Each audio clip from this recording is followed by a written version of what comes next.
जो ज्ञान आपकी तरफ से सुनने को मिल रहा है उसकी कीमत करोड़ों में भी नहीं लगाई जा सकती। ऐसा कहना है एक साधक का जो कि इस चैनल के वीडियोस देखते हैं और वास्तव में उन्हें जो भी ज्ञान इस चैनल पर दिया जाता है वो समझ में आता है। लेकिन उनका ये कहना है कि इतने उच्च स्तरीय ज्ञान को ऐसे ही आपको फ्री में नहीं बताना चाहिए। अगर आप इसकी कुछ वैल्यू रखेंगे तो ही इस ज्ञान के विषय में जो लोग हैं, भले ही वो सांसारिक हों या फिर साधक हों, वो जागरूक हो पाएंगे या फिर वो सीरियसली इस ज्ञान को सुनेंगे या फिर ग्रहण करेंगे। तो चलिए एक बार उन महानुभाव का टेक्स्ट वॉइस मैसेज सुनते हैं और पेड व्हाट्सएप ग्रुप बनाने के मामले में आप क्या कहना चाहते हैं, आपको अपनी प्रतिक्रिया भी व्यक्त करनी है। तो चलिए एक बार वॉइस मैसेज सुनते हैं। हाँ, जय श्री महाकाल गुरु भाई। कल मैंने आपको एक सुझाव दिया था वो आपके नॉलेज के बारे में, तो आपने वो ऐड किया आपके वीडियो में, इसके लिए आपका बहुत-बहुत आभारी हूँ।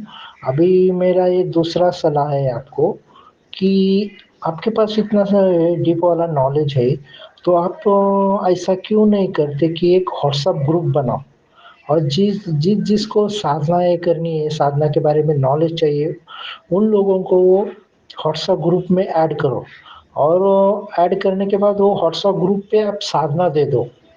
जिसको जो साधना चाहिए या आपके हिसाब से कौन-सी पहली साधना करनी चाहिए, सेकंड में कौन-सी, और वो ग्रुप ऐसा बनाओ कि वो पेड ग्रुप रहेगा।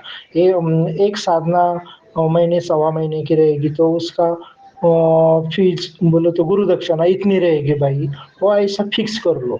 इससे क्या होगा कि लोग जुड़ जाएँगे और आपको भी ₹2 मिल जाएगा इसमें और आपका नॉलेज का भी सबको फ़ायदा होगा। तो ये मुझे ऐसा लगता है कि बहुत सारे जिसको कुछ आता नहीं है, वो किताब पढ़-पढ़ के ग्रुप बनाया है और आपके पास इतना नॉलेज हो के भी आप क्यों नहीं कर रहे हैं ऐसा? तो मेरा सुझाव है कि आप व्हाट्सएप ग्रुप बनाओ, पर्सनली आप उन वो साधक से बात भी कर सकते हो और पेड ग्रुप रहने के कारण उनको महीने का जो फ़ीस रहेगा मंत्र का, वो फ़ीस पहला लेने का, बाद में मंत्र देने का, इतने दिन की भाई साधना है, ये करो, इससे क्या-क्या अनुभव होते हैं, वो आपको गुरु को ही बता देंगे। फिर उसके आगे की तरक्की होगी और गाइडेंस आप करेंगे। तो मुझे ऐसा लगता है कि आपने ऐसा करना चाहिए, बाकी आपकी मर्ज़ी। मेरा एक सलाह है, मैं भी ऐड हो जाऊँगा अगर आपने ग्रुप किया तो। मैं भी एक छोटा साधक हूँ, साधना करता हूँ, भोले बाबा की ज़्यादा करके। तो आप क्या ऐसा करोगे तो अच्छा रहेगा सबके लिए, बाकी आपकी मर्ज़ी। और हाँ, गुरु भाई मुझे आपको और एक बात बतानी थी। देखिए, अगर आप व्हाट्सएप ग्रुप बनाएँगे तो पहला एक इसके लिए जानकारी के लिए एक वीडियो बनाओ। वीडियो में सबको जानकारी दे दो कि मैं ऐसा-ऐसा व्हाट्सएप ग्रुप बनाने जा रहा हूँ। जिसको साधना में इंटरेस्ट है, वो ग्रुप में ऐड हो सकते हैं। ग्रुप पेड है, उसकी फ़ीस रहेगी। ऐसा क्लियर कट साधना में वो वीडियो में आप बता दीजिए कि ताकि लोगों को भी पता चलेगा कि भाई ऐसा-ऐसा हो रहा है, अच्छी बात है, तो लोग ऐड भी हो जाएँगे। लेकिन इसके लिए पहला वीडियो आपको 1-2 वीडियो तो आपको हफ्ते में 1 वीडियो तो देना ही पड़ेगा इसके बारे में जानकारी के लिए। क्योंकि बहुत लोगों को ऐसा नहीं दिखा, पीछे वाले कुछ वीडियो देखते नहीं, डायरेक्ट आगे आते और सवाल पूछते, "हाँ, गुरुजी आपका ये कहाँ है? आपका गुरुजी वो कहाँ है?" तो इसके लिए हफ्ते में एक ऐसा वीडियो दे दो कि मैंने ऐसा-ऐसा नया ग्रुप बनाया है, जिसको ऐड होने का है, तो इतनी फीस जमा कीजिए, आपको साधना दी जाएगी। आप जो चैनल पे नॉलेज लोगों को ज्ञान देते हो ना गुरुजी, तो वो नॉलेज आपका वो बहुत कीमती है, जिसकी वैल्यू करोड़ों में रुपया देके भी नहीं मिल सकती। लेकिन जब तक आप उसकी कुछ वैल्यू नहीं करोगे, तब तक लोगों को फुकट का नॉलेज है ना, वो हज़म नहीं होता। आप कितना भी चिल्लाओ, भाई ऐसा है, वैसा है, लोगों को कुछ उसकी वैल्यू नहीं होती। लेकिन जब आप पेड ग्रुप करोगे और वही नॉलेज जब पेड ग्रुप पे दोगे तो लोग कहेंगे हाँ, वाह वाह यार गुरुजी ने बहुत बढ़िया बताया, ये ऐसा है वैसा है, गुरुजी बहुत नॉलेज है। लेकिन आपका क्या है कि आप सब फ्री में बांट रहे हो, तो इसलिए उसकी कुछ वैल्यू होनी चाहिए। हर शब्द का मूल्य कुछ ना कुछ होता है। तो ये आपका नॉलेज है बहुत कॉस्टेबल, यानी कि बहुत वैल्यू है इसकी, लेकिन आपकी समझ में नहीं आ रही है, आप ऐसे ही बता रहे हैं, लोगों को कुछ फ़र्क नहीं पड़ता। जब जितने दिन फुकट मिलता है वो बोले तो ज़्यादा ध्यान नहीं देते। लेकिन जब उसकी कुछ वैल्यू रखेंगे आप, कुछ प्राइस रखेंगे, कीमत रखेंगे, तब लोगों के समझ में आता है यार ये बहुत कीमती नॉलेज है, ग्रुप जॉइन करना चाहिए।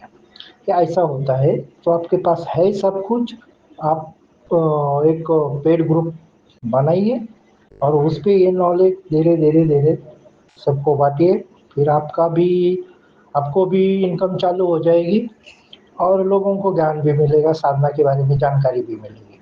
ये लास्ट मैसेज, बाकी आपकी मर्ज़ी। जय श्री महाकाल। तो जैसा कि आपने वॉइस मैसेज सुना होगा कि एक महानुभाव जो भी कह रहे हैं वो बिल्कुल सही कह रहे हैं, लेकिन मेरे द्वारा क्या कराया जाना है, किस स्तर तक कराया जाना है, ये भी पहले से ही निर्धारित होता है। क्योंकि जैसा कि मैंने बताया कि इस भौतिक जगत में इस शरीर के रूप में जन्म लेने का हर किसी का एक मकसद होता है और वो मकसद बिल्कुल फिक्स होता है। तो अभी तक मेरी यात्रा के दौरान मेरे को ये महसूस हुआ है कि मैं किसी भी तरह का कोई भी पेड व्हाट्सएप ग्रुप वगैरह नहीं चला सकता हूँ, मैं चाह कर भी नहीं चला सकता हूँ, क्योंकि मेरे पास इस तरह का कोई टाइम होता ही नहीं है, या फिर व्यवस्थाएं कुछ ऐसी आ जाती हैं, मुझे ऐसा लगता है कि मैं व्हाट्सएप ग्रुप को भी प्रॉपरली टाइम नहीं दे पाऊंगा। हाल फिलहाल मुझे ऐसा लगता है, अदरवाइज बहुत पहले मैंने ये सब स्टार्ट कर दिया होता। हालांकि ज्ञान इकट्ठा करने से तो फिर भी कुछ नहीं होता है, ज्ञान को ग्रहण करना होता है, और कुछ ज्ञान आगे को जाकर ऐसे होते हैं कि उन्हें ग्रहण भी नहीं करना होता है, उन्हें पीना होता है।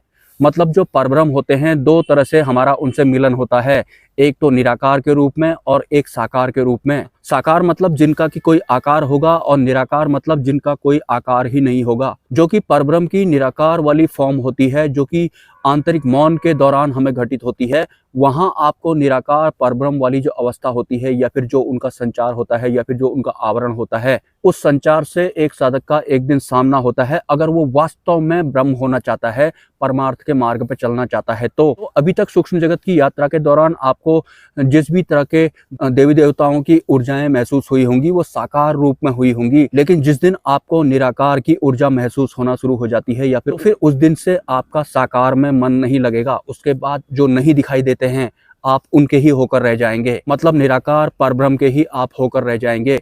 जो निराकार होते हैं उनका जो आवरण होता है, या फिर जो उनका आकर्षण होता है, वो बहुत ज्यादा उच्च स्तर का होता है, और वो इतना आनंदपूर्ण होता है कि हम उसे त्यागना नहीं चाहते या फिर छोड़ना नहीं चाहते किसी भी कीमत पर। जो भी इंसान या फिर साधक निराकार के आवरण को महसूस कर लेता है, या फिर निराकार का आवरण उन्हें छू लेता है, तो फिर वो पूरी दुनिया को ठुकरा देगा, लेकिन निराकार के आवरण को वो नहीं ठुकराएगा। उस आवरण के लिए वो कोई भी कीमत देने को तैयार हो जाता है।